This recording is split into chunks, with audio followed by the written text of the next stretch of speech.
I wanted to just connect with all of you and let you know that a community, our community, our advanced community, as one community is a group of people that share the same principles and share the same ideas. And if you're part of this community, it means on some level that you believe that the way you think and the way you feel has some effect on your life.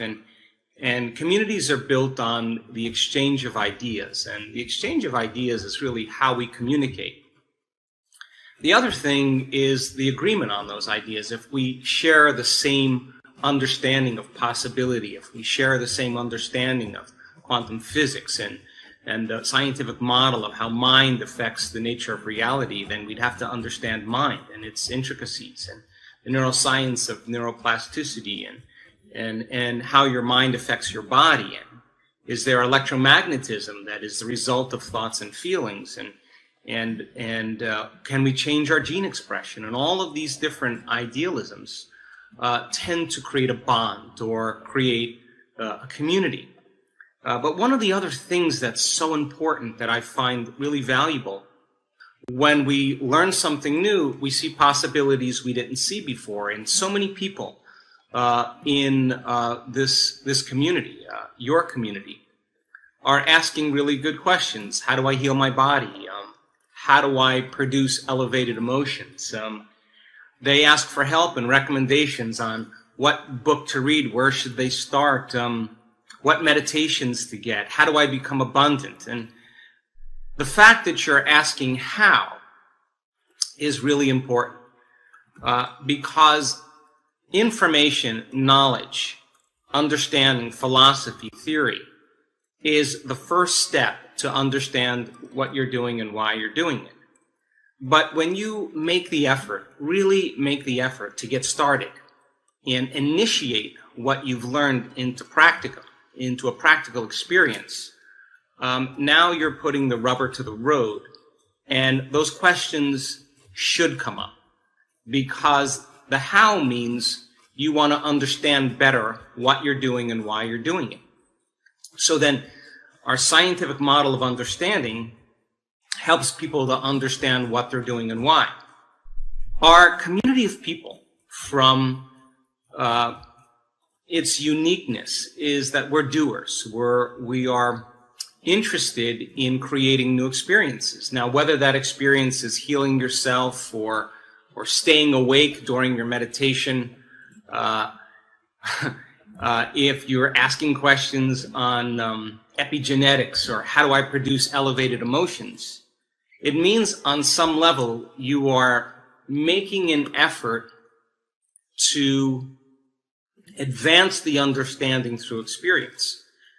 So doing it then causes you to start asking more profound questions, and those questions we have done our best in the books, in YouTube, in some of the courses that we created, and all of the different ways to give you information to keep you inspired.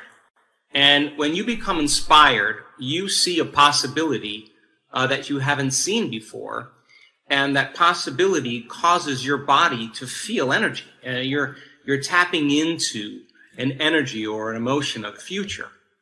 And so let's talk about some of the practical applications, because I do want to inspire you that people in this work are healing their bodies. They are creating abundance. They are creating new lives, new relationships. They are having mystical moments that transcend language.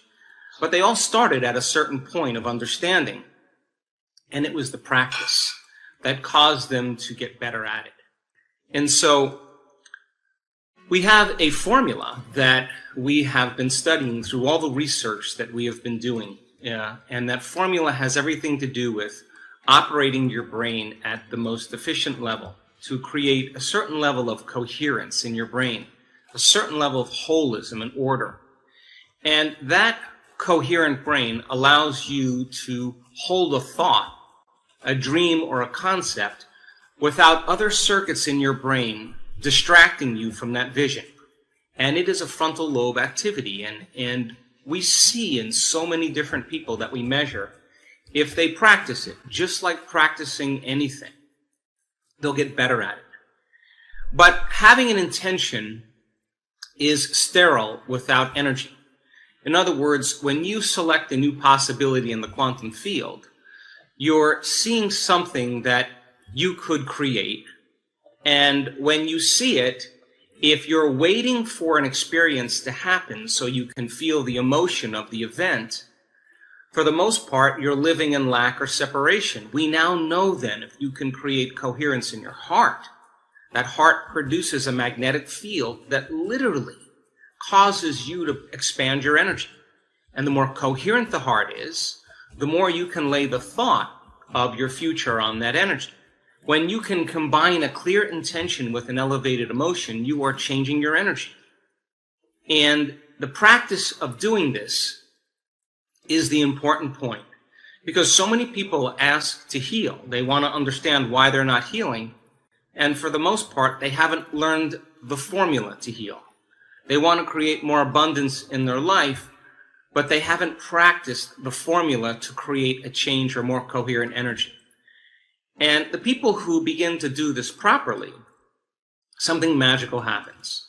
Their brain begins to change, their gene expression begins to change, their immune system gets stronger, they start having synchronicities in their lives, and it's those synchronicities in their lives that are telling them that what they're doing inside of them is producing feedback in their outer environment to let them know that on some level those coincidences and opportunities is the quantum field, their universal mind, organizing events equal to their energy. And people in this work that understand that when they get angry and frustrated and impatient, they've lost their connection to their future and they're back to the energy of their past. Now, there's nothing wrong with that. We all learn these lessons as we move along. But being able to change it in those moments when you don't want to, justified or valid or not, some circumstance in your life causes you to feel and think certain ways, causes us to be more victimized by our environment. And we're teaching people then how to create better lives. Not just do the meditations and then go unconscious for the rest of their day, but to stay conscious and to stay in the energy of their future. Now, people come to this work for all kinds of reasons. Some people do want their abundance. Some people want a new relationship. Some people want a new career. But really what they want more than anything else is wholeness. What they want is to feel more joy, more love, more freedom. And we teach people how to do that. So not everybody in this work heals. This is a process of discovery.